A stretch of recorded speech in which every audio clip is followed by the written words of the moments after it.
Welcome back to the deep dive. Our mission today is to really get under the hood of the economy. We're going to bypass the usual high-level chatter and look at the fundamental plumbing. Specifically, how income distribution impacts the way an entire nation spends its money. Exactly. We're exploring how the allocation of income actually shapes what we call aggregate consumption behavior. So this is like a detailed exercise. Think of it as economic architecture, really. Right. We've got the individual blueprints, and we're trying to see how the whole building shifts when we just move the weight around. Right. So we're your guides here, walking you through how those small individual decisions add up to the big national numbers that everyone talks about. It's all about why who gets the money is just as critical as how much money there is. Okay, so let's unpack this model. I understand we have two key players in this simplified economy. That's right. Just two to keep it clear. We have family A and family B. And they have very different spending habits. Let's start with family A. Okay. Family A's consumption function is C sub A equals 100 plus 0.6 Y sub D. And there are two numbers in there we really need to focus on. Two crucial numbers. First is that 100. That's their autonomous consumption. So that's the baseline, the amount they spend no matter what. Absolutely. Even if their disposable income, the Y sub D, somehow dropped to 0, they're still spending that 100. And the second number, the 0.6. That's their marginal propensity to consume, or MPC. And this is the real behavioral metric. It tells us what they do with new money. Precisely. For every extra dollar family A gets, they spend 60 cents. The other 40 cents they save. They're, let's say, the more conservative spenders here. Got it. Okay, now let's bring in family B. Right. Now, family B's function is C sub B equals 200 plus 0.8 Y sub D. So right away, their baseline is higher. Yeah, their autonomous consumption is 200, a much higher floor for their lifestyle. But the bigger difference, I'm guessing, is that 0.8. That's the real contrast, yes. Their MPC is 0.8. They spend 80 cents of every single extra dollar they get. They're the high-propensity spenders in our model. So if you want a bigger spending bump in the economy, you'd want the money to go to family B. You'd see a much bigger immediate impact, definitely. So we have the building blocks, but now we hit the missing piece, income distribution. This is the absolute crux of it. We have these two functions, but we can't just add them up to get the national total. It wouldn't work. Why not? Because we have no idea who has the income. The distribution determines the weight of each family's behavior on the total outcome. The weight of the 0.6 MPC versus the 0.8 MPC. Exactly. The economy isn't a simple average of its citizens, it's a weighted average. And the weight is who controls the money. That makes a lot of sense. So let's see this weighting in action. I believe we have two scenarios to walk through. We do. We'll start with scenario 1. Let's imagine a 40-60 income split. Okay, so in this world, family A, our more conservative spender, gets 40% of the total income. And family B, the higher spender, gets the majority, 60%. Now, how do we calculate the aggregate, the national consumption function here? Well, the first part's easy. We combine the autonomous spending. That's just 100 plus 200. So 300, that's the national baseline. That's the national baseline. But for the MPC, we have to apply those weights. Right. So we take family A's income share, 0.4, and multiply it by their MPC, 0.6. And then we add that to family B's income share, which is 0.6 times their MPC of 0.8. So that gives us, let me see, 0.24 from family A's behavior. And 0.48 from family B's. And when you add those together, we get 0.72. Exactly. So the final result for this scenario is an aggregate consumption function of C equals 300 plus 0.72 Y sub D. An aggregate MPC of 0.72. So under this distribution, the nation as a whole spends 72 cents of every new dollar. That's right. Hold that number in your head. 0.72, because now we're going to dramatically shift things. Okay, let's move to scenario 2. Scenario 2 is a 90-10 income split. Wow. Okay, so the weights have totally flipped. Now, family A, the family that only spends 60 cents of a new dollar. They now get 90%, the vast majority of all disposable income. And family B, our aggressive spenders, they're left with just 10%. A tiny fraction. So let's run the calculation again. The baseline part is the same. Still the same. The aggregate autonomous consumption is still 100 plus 200, so it's 300. That part is stable. But the weighting for the MPC calculation is completely different now. Completely. Now we take family A's huge income share, 0.9, and multiply it by their low MPC of 0.6. Okay. And we add that to family B's tiny share, 0.1, multiplied by their high MPC of 0.8. So family A's conservative spending now just completely dominates the math. It has almost all the weight. And when we run those numbers, what's the result? The final result shows a pretty significant change.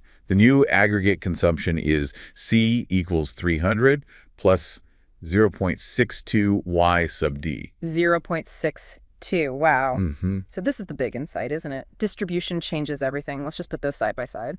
Yeah, let's do that.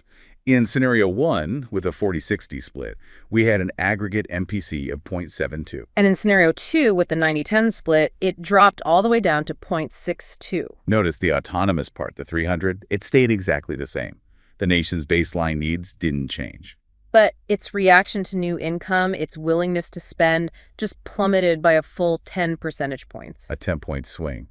And it's based solely on who received the income. Because more income shifted to family A, the family with the lower individual MPC. Their conservative habits just overwhelmed the high spending habits of family B, because family B barely had any income to spend. This takes us right out of the simple model and into some general principles that we can apply more broadly. Exactly. We can now formalize what we just proved with this exercise. Okay, so the first principle is about that aggregate autonomous consumption, that 300 that stayed the same. Right. The source material shows us this is always just a simple sum of the individual autonomous parts. It doesn't matter how you shuffle the income. It doesn't.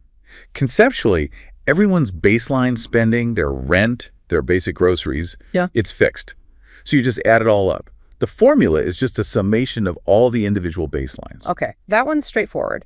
But the second general principle, the one for the aggregate MPC, that's the more dynamic one. And far more important for policy.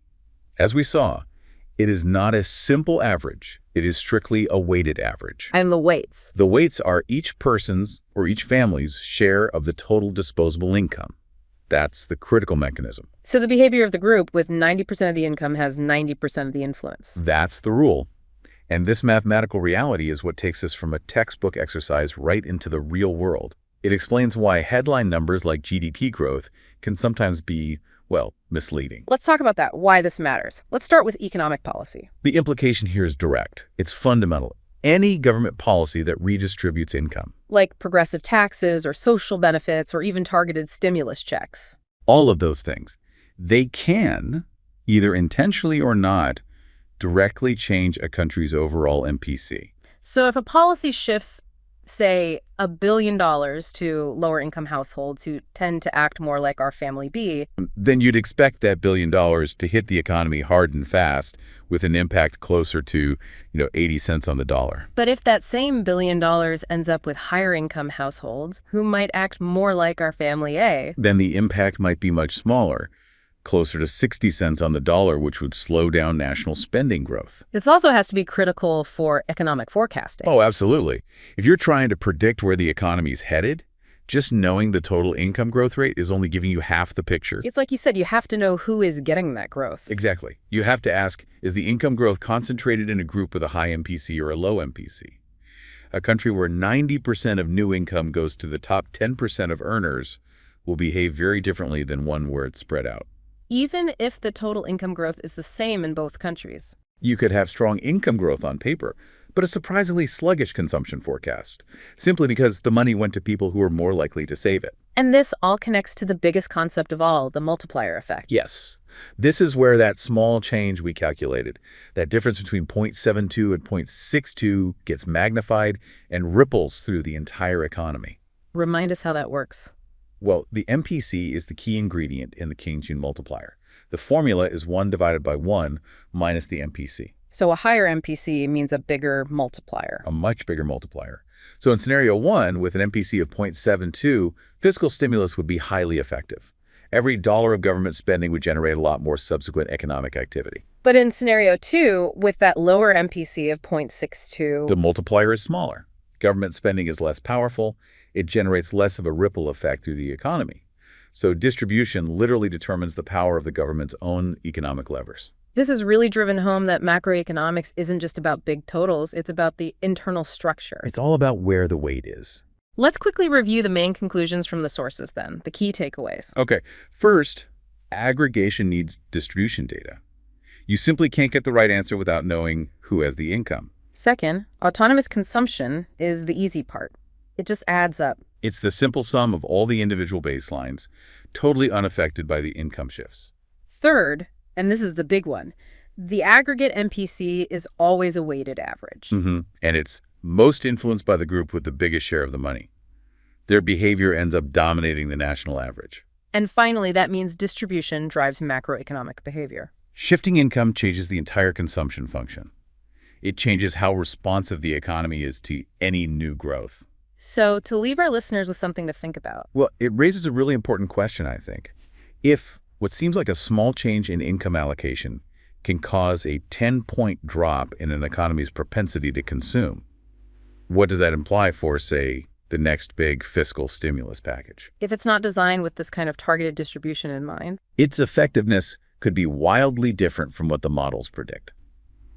We'll leave that thought with you. food for thought. That's all the time we have for this deep dive.